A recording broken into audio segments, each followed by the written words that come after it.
সকাল সকাল রান্না বসে দিছি। কেন জানি আমার সকাল সকাল রান্না করতে ইচ্ছে হচ্ছে, সেজন্য ভাবছি যেহেতু ইচ্ছে হচ্ছে তাহলে সকাল সকালে কমপ্লিট করে নিই রান্নাটা। আর কখন কি মাথার মধ্যে আসে পড়বে বলতেও পারি না, সেজন্য আর কি। আর হয়েছে এদিক দিয়ে আমি গরুর গোস্ত বসাই দিছি। গরুর গোস্তের মধ্যে মাত্র ঝোলটা অ্যাড করছি। গরুর গোস্তটা আমি একদম ভুনা ভুনা করে তারপর আজকে রান্না করব। আর এদিক দিয়ে জালিটাও আমি আজকে ভুনা ভুনা করব সরিষা বাটা দিয়ে। তারপর আমি ভুনা ভুনা করে একদম রান্না করব। সরিষা বাটা দিয়ে জালি ভাজি বেশি মজা হয়। রান্নার অনেক ঝামেলা থাকে, রান্না শেষ করতে পারলে আর কোনো কাজের কোনো চাপ থাকে না, সারাদিন একদম ফ্রি ফ্রি সময় কাটানো যায়।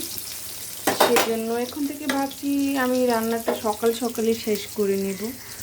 আর এদিক দিয়ে বাইরের ওয়েদারটাও অনেক ভালো ছিল, কয়েকদিন বৃষ্টি থাকার পর আজকে তো অনেক রৌদ্র উঠছে। রৌদ্রটা একদম চিকচিক করতেছে, অনেক ফ্রেশ একটা রৌদ্র উঠছে সকালবেলায়। অত বেলা হয়নি, কিন্তু তারপর অনেক রৌদ্র। আজকে মনে হচ্ছে অনেক রোদ থাকবে সারাদিন। আর ভালো লাগতেছে আমার এই কয়েকদিন বৃষ্টি থাকার পর। আজকে এই দিনটা অনেক অনেক বেশি এনজয় করতে পারছি আমি। আমার কাছে খুবই ভালো লাগতেছে, কিন্তু আসলে বাইরে যাওয়ার মতো না। এমন রৌদ্রের মধ্যে বাইরে গেলে খুব অস্থির লাগে, বাসায় থাকতেই বেশি ভালো লাগে।